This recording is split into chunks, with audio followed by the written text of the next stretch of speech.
যেই কোনো ফল গাছের দিকে তাকায়া দেখো যুবক, ওই গাছের যতগুলো ফুল ফুটে ততগুলো ফল হয় না, যতগুলো ফল হয় অতগুলো পরিপক্ক মানে পাকা পর্যন্ত পৌঁছে না, ঝরেই যায় বেশি, টিকে থাকে অল্প। আম গাছের যতগুলো মুকুল এতগুলো আম হয় না, যতগুলো ছোট্ট ছোট্ট আম হয় এতগুলো বড় হয় না, যতগুলো বড় হয় এতগুলো পাকা পর্যন্ত যায় না, ঝরেই যায় বেশি, থেকে যায় কি কম। এজন্য তিনি বলছেন বৃদ্ধ হয় কম, কিশোর জোয়ান থাকতেই ঝরে যায় বেশি। এই জন্য যেই কোনো সমাজে একটি বাড়ির মধ্যে নওজোয়ান শ্রেণী ছেলে 20, 25, 30 বছরের যতজন, তার কাছাকাছি বুড়া না, বুড়া মানুষ 2 জন 4 জন 1 জন, ঝরে গেছে বেশি, ঝরে গেছে বেশি। এজন্য তুমি যদি আজ না ভাবো, এখন না ভাবো, আখিরাতের ফিকির না করো, যদি হায়াত ওই পর্যন্ত না পাও, যদি তওবা করতে না পারো, হ্যাঁ তখন কি হবে? সেদিন মাহবুব ভাই, এই 3 দিন আগে আমাদের ময়নামতি সাবের বাজার ফজরের নামাজের পরে আমি এই আধা ঘন্টা 40 মিনিট পরে আমার মেয়েরে মাদ্রাসায় দিয়ে আসছি। তো আসার সময় আমি আমার বাসার কাছাকাছি রাস্তায় দেখছি যে একটা হাইয়েস এবং একটা ট্রাক মুখোমুখি লাইগা। হাইয়েস গাড়িটা ড্রাইভার মানে দুটোটা অ্যাক্সিডেন্ট করছে, ড্রাইভারটারে ভাইঙ্গা গাড়িটা বহুত টানাটানি করে অনেক কষ্ট করে ড্রাইভারটাকে ভিতরে ঢুকে গেছে। পরে যখন বাহির করছে কিছুক্ষণের মধ্যেই ড্রাইভারটা মারা গেছে। একটা জলজ্যান্ত জোয়ান ড্রাইভার গাড়িটা চালাইয়া আসতেছে, চলন্ত গাড়ি, স্টিয়ারিং হাতে, এই মুহূর্তেই পৃথিবী থেকে চলে গেছে। আমার বন্ধু, আমি সবচেয়ে বেশি যেটা দেখছি, যেটা খেয়াল করছি একটা জিনিস, সর্বোচ্চ 10 মিনিট গাড়িগুলো একটু জ্যাম বাজছে, এরপরেই ওইটারে যখন এক সাইডে নিয়ে গেছে গাড়িটা, সবগুলো গাড়ি খুব দ্রুত গতিতে, এই গাড়ি এই মানুষগুলো সব চলে গেছে, একটা লোকও আর দাঁড়াইলো না, থামলো না। আমি তখন আমার সাথের জনকে বলছি, স্বার্থপর এই দুনিয়া কারো জন্য থামে না, স্বার্থপর এই দুনিয়া কারো জন্য থামে না। এ বড় স্বার্থপর দুনিয়া, তুই বোঝো না আর কি। বন্ধু নামের ওই দুষ্ট যে সারাদিন তোমার নারী ছবি, অশ্লীল দৃশ্য আর মোবাইলের আড্ডায় লাগায় রাখছে, ও তোমার জন্য থামবে না, কেউ থামে না, কেউ থামে না। এই জন্য দয়া করে প্রত্যেকেই ফিকির করে, ফিকির করে, ফিকির করে, নিজের ছেলে নিজের মেয়ে দিন শিখান, আল্লাহ ভুলায়েন না, আখিরাত ভুলায়েন। একজন মুসলিম নারীকে আল্লাহ তাআলা বলছে ওয়াকারনা ফি বুয়ুতিকুন্না, হে মুসলিম নারী, তোমার প্রথম দায়িত্ব তুমি তোমার ঘরে অবস্থান করো, ঘরে, তোমার ঘরে অবস্থান করা, ঘরই তোমার আপন ঠিকানা, ঘরই তোমার নিরাপদ আশ্রয়, আল্লাহ তাআলা বলছেন। আর কোনো বান্দার প্রতি আল্লাহ জুলুম করতে পারে না, কোনো বান্দার প্রতি আল্লাহ চাইতে তার কল্যাণ অন্য কেউ এর চাইতে বেশি ভাবতে পারে না। মানুষ হয়ে আরেক মানুষের কল্যাণ বেশি ভাবে আর আল্লাহ কম ভাববে, এটা হতে পারে না। এই জন্য নারীর ব্যাপারে আল্লাহ যেটা ফয়সালা দিছেন এটাই যৌক্তিক, এটাই বাস্তবসম্মত, এটাই তার শরীর স্বাস্থ্য, তার দিল দিমাগের জন্য উপযোগী। সৃষ্টিকর্তাই ভালো জানেন তার সৃষ্টি সম্পর্কে, কোম্পানি বলে দেন তার প্রোডাক্ট সম্পর্কে, যারা উৎপাদন করে তারাই তো বলে দেয় এটার গুণাগুণ কি, ব্যবহার কি। তো আল্লাহ তাআলা সৃষ্টি করেছেন, তিনিই তো সঠিক বলেন যে তিনি কি সৃষ্টি করেছেন, কতটুকু যোগ্যতা দিচ্ছেন, কোথায় থাকবে, কিভাবে থাকবে। এই জন্য আল্লাহ তাআলা বলেন ওয়াকারনা ফি বুয়ুতিকুন্না, তোমরা তোমাদের ঘরে অবস্থান করো। আজকের এই আধুনিক পৃথিবীতে যত কাফের, বেঈমান, নাস্তিক, মুরতাদ ছদ্মবেশী ইসলামের দুশ্মন, তারা নারীকে অধিকারের নামে, মর্যাদার নামে, প্রগতির নামে ঘরের বাইরে যারাই বের করতেছে বা করতে চাচ্ছে, নিশ্চিত মনে রাখবেন এদের মাকসাদ একটাই, পর পুরুষের সামনে নারীকে দাঁড় করিয়ে উপভোগের বস্তু বানানো অথবা তাকে বেইজ্জতি করা, আল্লাহ প্রদত্ত তার সম্মানকে ভুলণ্ঠিত করা। এজন্য পাকিস্তানের বিশ্ববিখ্যাত বুজুর্গ সৈয়দ আব্দুল মজিদ নদীম সাহেব রহমতুল্লাহ আলাইহি আমাদের বাংলাদেশে একসময় আসতেন। ওনাকে একবার ইউরোপে, আমেরিকায়, ওই দেশের খ্রিস্টান বড় পণ্ডিতরা ওনাকে জিজ্ঞেস করছিল, আপনাদের ধর্ম ইসলাম নারীকে ঘরে থাকতে বলে, আর আমরা আধুনিক পৃথিবী নারীকে বাইরে বের হতে বলি, আপনারা ঘরে আটকায় রাখতে চান কেন? আপনাদের ধর্ম নারীকে ঘরে আটকায় কেন?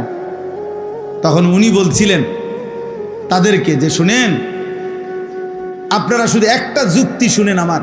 উনি বলছিলেন যে পাথর দুই ধরনের হয়, রাস্তার কাজ করে যেই পাথর এটাও পাথর, আর ওই হীরা মণি মুক্তা যেই পাথর এটাও পাথর।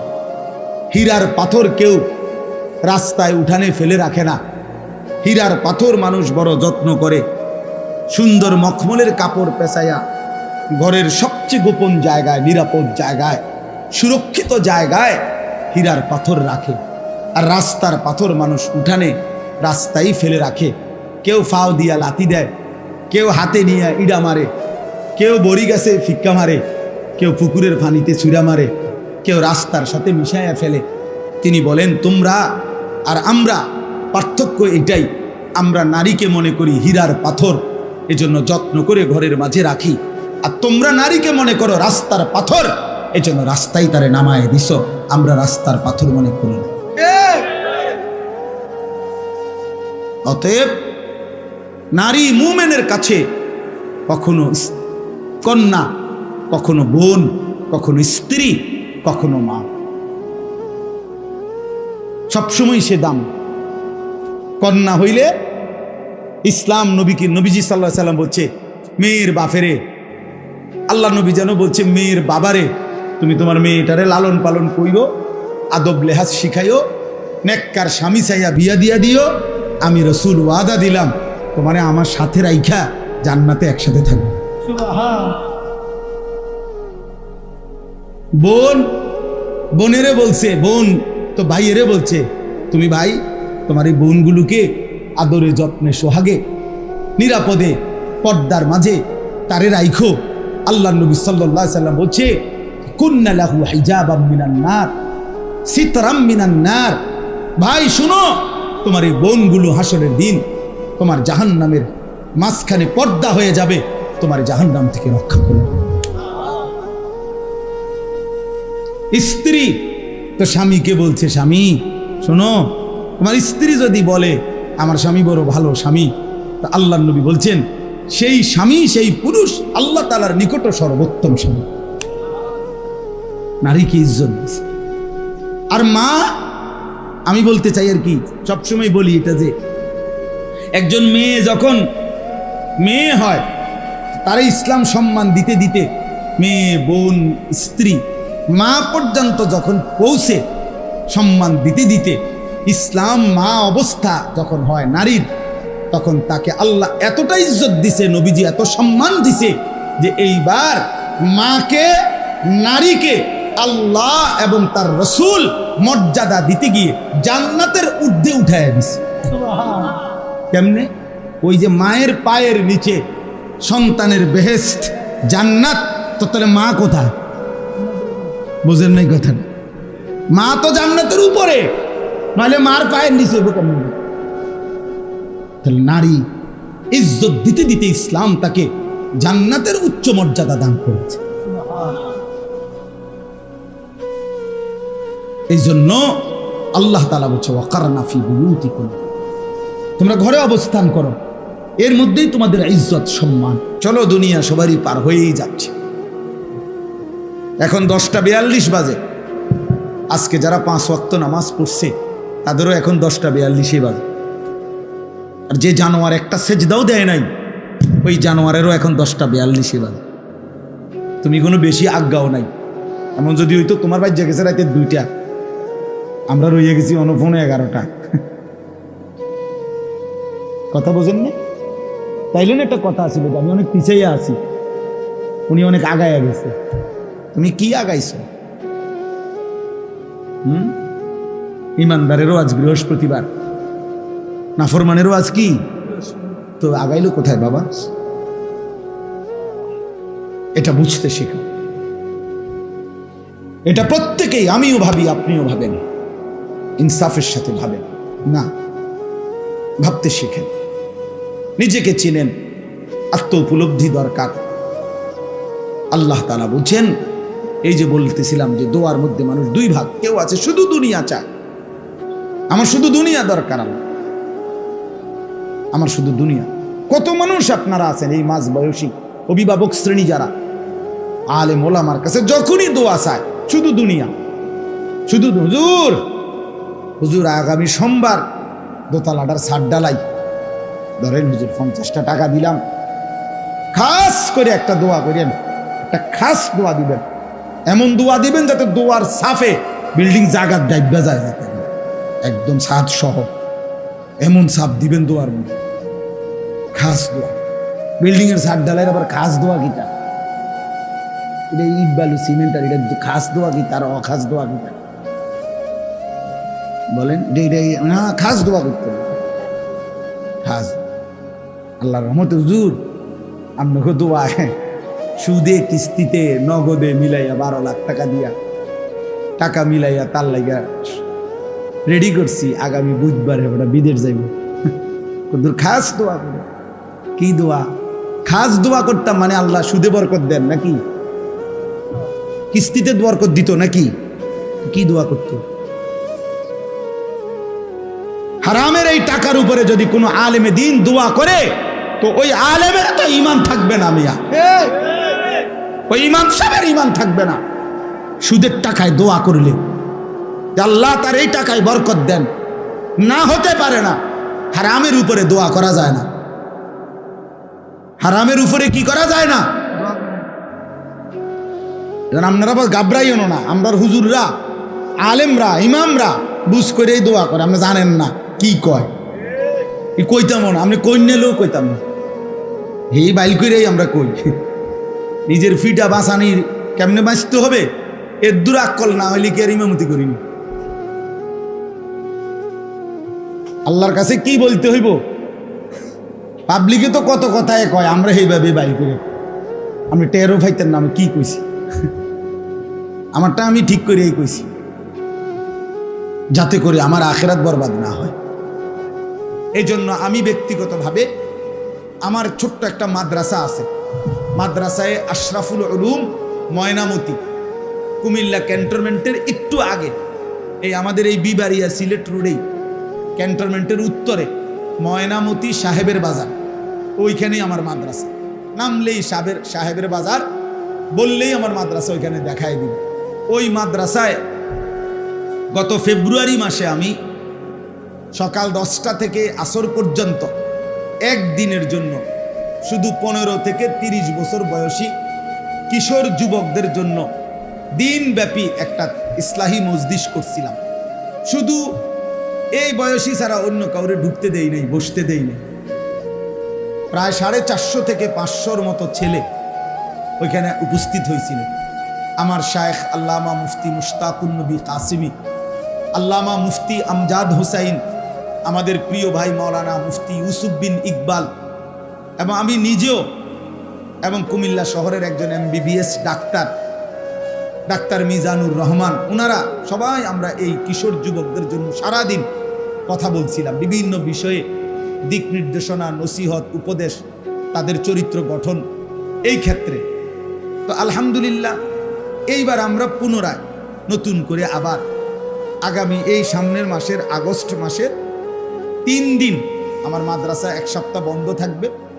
এই বন্ধের মধ্যে 5, 6, 7 আগস্টের মঙ্গল, বুধ, বৃহস্পতি 3 দিন লাগাতার এই 15 থেকে 30 বছর বয়সী কিশোর যুবকদের জন্য তরবিয়াতি প্রশিক্ষণ কোর্সের আয়োজন করছি আমরা।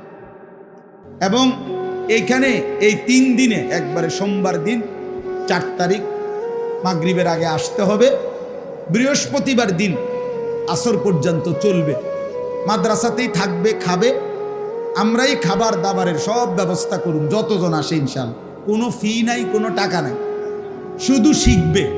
3 দিন লাগাতার থাকবে। আমরা নিয়ত করছি পরিকল্পিতভাবে যে একটা বাচ্চাকে, একটা ছেলেকে স্কুলের, কলেজের, ইউনিভার্সিটির যেখানে হোক, পড়ুক অথবা পড়ে না সেও হোক, যেই আসে এরকম বয়সী জন্ম নিবন্ধন আইডি কার্ড দেখাইতে হবে যে এই বয়স কিনা।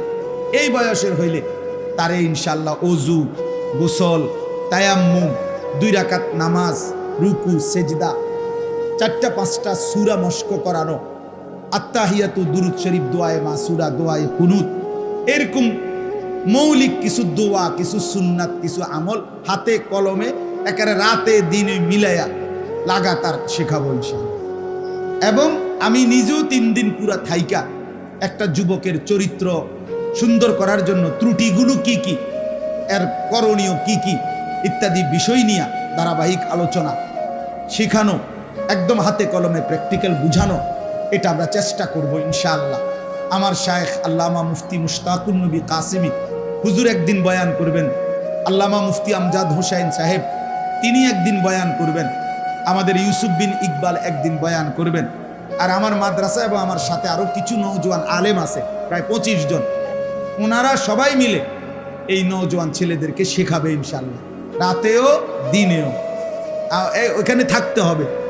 তো ইনশাআল্লাহ আমি এই নওজোয়ান তোমরা যারা আছো তাদের মধ্য থেকে যার সুযোগ হয় দাওয়াত করলাম, আগামী 5, 6, 7 আগস্ট মঙ্গল, বুধ, বৃহস্পতিবার 3 দিন ব্যাপী কিশোর যুবকদের জন্য তরবিয়াতি প্রশিক্ষণ কোর্স।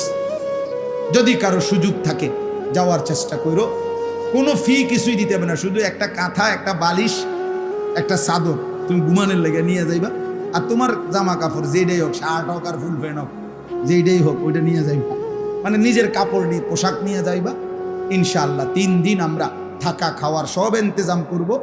উদ্দেশ্য শুধু একটাই, মুসলমানের একটা ছেলেও দিন শিখুক, একটা সেজদা সুন্দর করে দিক, হালাল হারাম আখেরাত বুঝুক। যদি একটা ছেলেও আল্লাহকে পেয়ে যায়, আল্লাহ নবী সাল্লাল্লাহু আলাইহি সাল্লাম বলছেন, আল্লাহর কসম তোমার দ্বারা যদি একজন মানুষ আল্লাহর পথ পায়, নবীজি বলছেন গোটা আরবের সমস্ত দামি উট তোমাকে হাদিয়া দেওয়ার চাইতো সেটা উত্তম হবে। এই জন্য বাবাদেরকে অনুরোধ করছি, আপনারাও আপনাদের ছেলেদেরকে সুযোগ থাকলে আমাদের ওই মাদ্রাসায় পাঠাবেন। আমাদের এই মাদ্রাসার যে মোহতামিম মামুন, সেও আমার মাদ্রাসা চেনে, পরে জিজ্ঞাসা করলেও ঠিকানা বলে দিবে। অথবা এই রোডে গেলেই কুমিল্লা ক্যান্টনমেন্টের আগে ময়নামতি সাহেবের বাজার বললেই গাড়ির ড্রাইভাররাও নামায় দিন। আল্লাহ তাআলা আমাদেরকে তৌফিক দেন, আল্লাহ তাআলা আমাদেরকে কবুল করেন। কোরআনুল কারীমের মধ্যে আছে আল্লাহ তাআলা বারবার এই কথাটা বলছে, ফাসতামিউ লাহু ওয়া আনসিতু ফাসতামি' লিমা ইউহা ফাবাশশির ইবাদ আল্লাযীনা ইয়াসতামিউনাল কওলা। এরকম একাধিক আয়াতের মধ্যে কোরআনে আছে। আল্লাহ তাআলা চাচ্ছেন তার কথা যেন মনোযোগ দিয়ে শোনে, কান লাগাইয়া শোনে। আল্লাহ বলছে, যেই আল্লাহর কথা মনোযোগ দিয়ে শুনবে, লাআল্লাকুম তুরহামুন, তোমাদের উপরে অবশ্যই রহমত বর্ষিত হবে। তাফসীরে রুহুল মাআনিতে আছে, আল্লাহর কোরআন, আল্লাহর কথা কেউ যদি মনোযোগ দিয়ে শুনে, তার উপরে রহমত বর্ষিত হয় আল্লাহর পক্ষ থেকে। এই কথার মানে কি রহমত বর্ষিত হয়? এই কথার অর্থ হলো তৌফিকুত তাআ, আল্লাহ তাআলা তাকে আল্লাহর ইবাদত, আল্লাহর আনুগত্য করার তৌফিক দান করেন। সুবহানাল্লাহ। অর্থাৎ শুনবার বরকতে আমলের সুযোগ আল্লাহ তাআলাই তখন ওই বান্দাকে আমলের তৌফিক। হাদিসের মধ্যে আছে, ইজা আরাদাল্লাহু বিআবদিন খায়রান ইস্তামালাহু। আল্লাহ তাআলা যখন তার কোনো বান্দার ব্যাপারে কল্যাণের ফয়সালা করে, ভালো, আল্লাহ তার কল্যাণ করবে, তো আল্লাহ তাআলা তাকে কাজে লাগান।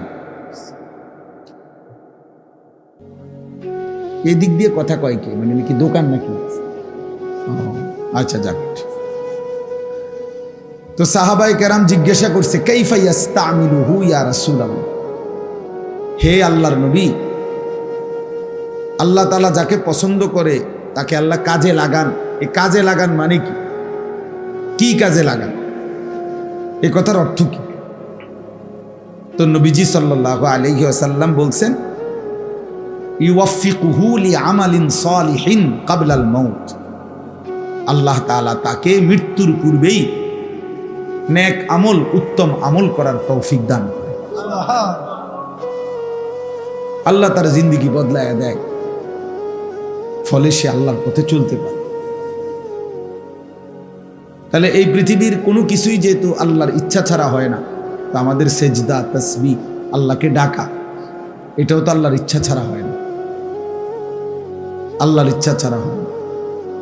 আল্লাহ তৌফিক দেন বলেই বান্দা আল্লাহকে মানতে পারে, আল্লাহকে সেজদা করতে পারে, আল্লাহর গোলামি করতে পারে।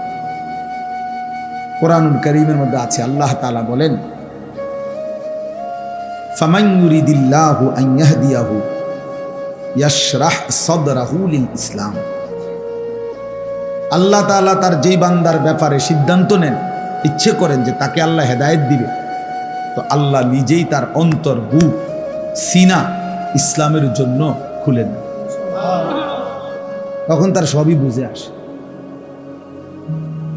তখন তার অনুভূতিতে আসে এটা।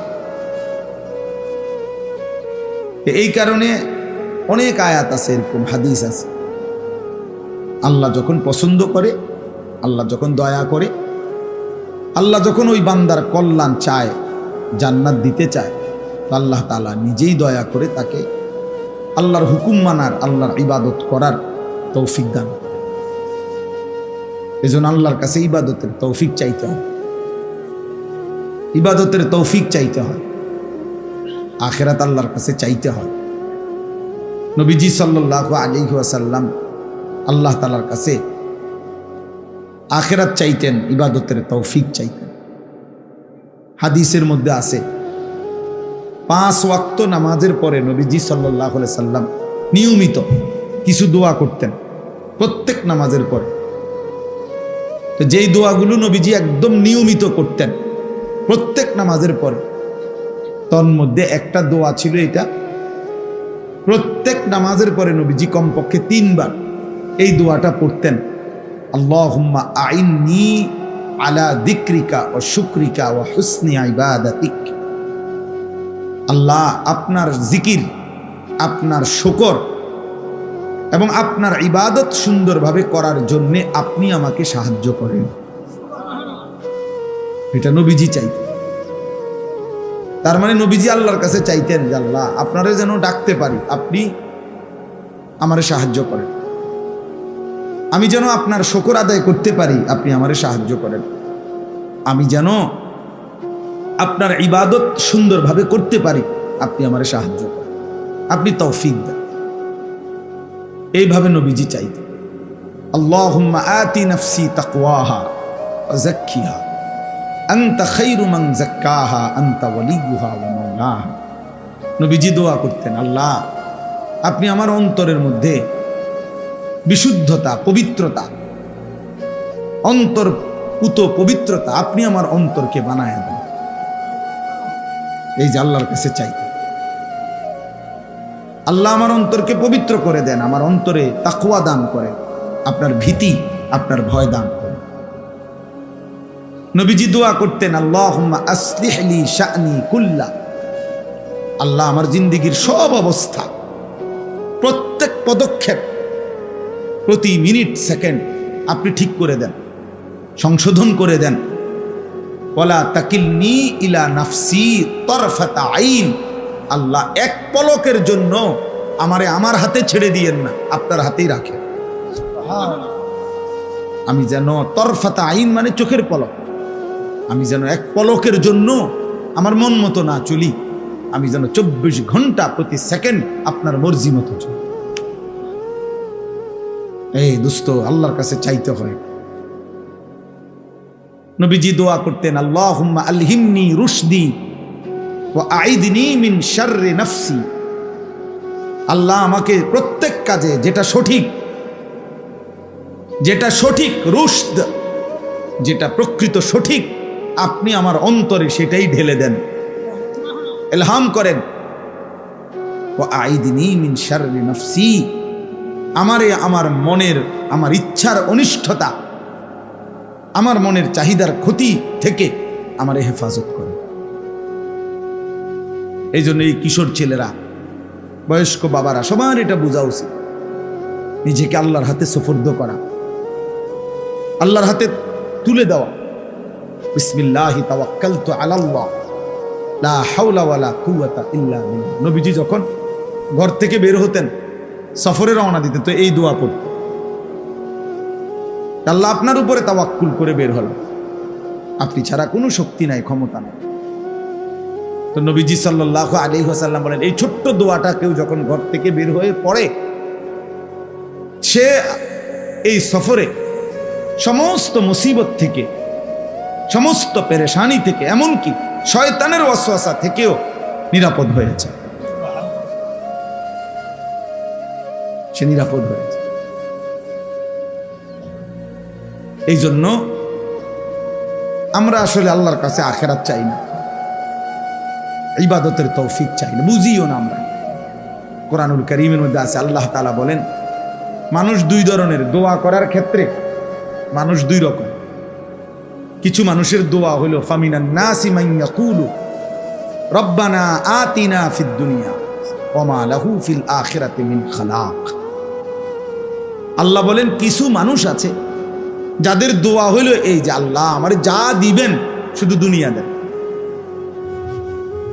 দুনিয়া দেন। আল্লাহ আমি যেমনে যেমনে দুনিয়া চাচ্ছি আপনি এমনি এমনি দেন, জায়েজ না জায়েজ, হালাল হারাম, পাক না পাক, এত কিছু আপনি খুঁজছেন না, যেটা যেমনি আমি কইতেছি এমনি দিতে থাক। হ্যাঁ, রব্বানা আতিনা ফিদ দুনিয়া, আমার শুধু দুনিয়ায় দেন, হালাল না হারাম এটা আপনি জানার দরকার। আমাদের দেশে দেখবেন মানুষ দোকান দিছে, উনি ওনার নিজের পছন্দ মতো মাল উঠাইছে, কোম্পানির লগে চুক্তি করছে, তারপরে কিস্তি নিতেছে, তারপরে বিভিন্ন পদ্ধতির লোন নিতেছে, টেলিভিশন চলতেছে, তো সব কিছু ওনার নিজের মর্জি মতো, পছন্দ মতো। এই অবস্থায় রাইখা ইমাম সাহেব হুজুরে বা একজন হুজুরে আনছে, 200 টাকা দিছে, হুজুর আমনে খাস করে এই ক্যাশে বইয়া করে, ক্যাশের যেই সোফাটা চেয়ারটাত বইসা খাস করে দোয়া করে দেন, আল্লাহ যেন বরকত দেয় ব্যবসাটা।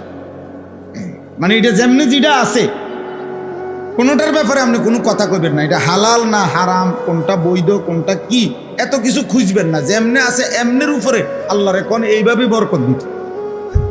আপনি কোন 200 টাকার জায়গা তাহলে আরো 100 টাকা বাড়াইয়া নেন, কিন্তু দোয়াটা কি এভাবে করবেন যেমনে আমারটা আছে, রব্বানা আতিনা ফিদ দুনিয়া, যা দেন দুনিয়ায়, যা দেন দুনিয়ায়। বহু মানুষ আছে, আমাদের ঢাকার একজন বড় আলেমে দ্বীন, জামিআতুল উলুমিল ইসলামিয়া মাদ্রাসার শেখুল হাদিস হযরত মাওলানা আবুল বাশার মোহাম্মদ সাইফুল ইসলাম দামাত বারাকাতুহুমুল আলিয়া, উনি আফসোস করে বলছিলেন, একবার ওনার কিতাবেও লিখছেন উনি, যে পরিমাণ ব্যবসায়ী আমাদের দেশে আলেম হুজুরদের কাছে তাবিজের জন্য, কাগজের জন্য যায়, তার 1000 ভাগের লাখো ভাগের 1 ভাগও শরীয়তের মাসআলা, যে আমার ব্যবসার এই পদ্ধতিটা, এই আইটেমটা, আমার লেনদেনের এই পদ্ধতিটা হালাল না হারাম, এটা জানার জন্য 10,000 হাজারের মধ্যেও একজন যায় না। বুঝেন নাই কথা? যায় হলো শুধু হুজুর, এমন কোনো আর কোনো তাবিজ আসেনি, এমন কোনো লাল সুতা দিয়া কোনো কাগজ লিখা দেন যেটা আমার দোকানের মাঝখানে ঝুলাইয়া রাখমু, আর কাস্টমারের একটা সাফাসাফি লেগে যাবে, বেচা কিনার একটা ধুম, এইটা থাকলে দেন। কিন্তু আমি যে মাল নিতেছি, মাল দিতেছি, আমি যে ব্যবসা করছি, এখানে কোনটা হালাল কোনটা হারাম এই নিয়ে জানার কোনো প্রয়োজন নাই। আমার দুনিয়া যেন আমারে আল্লাহ যেমনে আমি চাই এমনি দেন। আমার কাছে মাহবুব ভাই দোয়া চাইছে, হুজুর কোম্পানির টার্গেট পুরা করছি। হ্যাঁ, 3 দিনের ট্যুরে, মানে 3 দিনের ভ্রমণে কোম্পানি থেকে কক্সবাজার নিতে আসে, দোয়া করি, হ্যাঁ দোয়া করি। তাই বললাম কি দোয়া করতাম, মানে কি তা কক্সবাজার আপনি যাইতেছেন যে বাসে নিয়ে যাইবেন? কহ কোম্পানি বাসে যাবো, ভালো এসি বাস, কিন্তু বেড়া বেড়ি সব একসাথে যাইব নি? কয় হ্যাঁ একসাথে যাবো হুজুর, আলগা আইব থেকে। যারা যারা কোম্পানির এই ফুল আপ করছে, একটা টার্গেট দিছে টাকার এত পরিমাণ, এখন কোম্পানির থেকে 3 দিন কক্সবাজারে নিতেছে, উনি ঘুরতে যাচ্ছে, বেডা বেডি। এখন এটা কি হালাল না হারাম এত কিছু জানার দরকার নেই, দোয়া করে দেব। আমি দোয়া করতাম যে আল্লাহের কক্সবাজারের সফরটা বরকত দেন। হ্যাঁ, এই জন্য ঘুরাইয়ে ঘুরাইয়ে নাচতে আরে নাই তো কি বরকত দিত, এখানে কি দোয়া করত? দোয়া তো করা উচিত যে আল্লাহ তার মাথার জন্য ঠাডা পড়ে। হ্যাঁ, তা নাহলে আর কি দোয়া করতো? দোয়া এটা করা উচিত না যে কে বেড়া বেড়ি লইয়া যখন নাচবো, যখন জাগাত ডাইবা যায় জানো। তাইলে মুসলমান এতটুকু ভাবে না যে হালাল না হারাম, জায়েজ না না জায়েজ, এত তার আমার দরকার না। আমার দরকার হলো আমি দুনিয়া চাচ্ছি, আমি যেমনে চাচ্ছি আল্লাহরে বলেন এমনিই দিতে।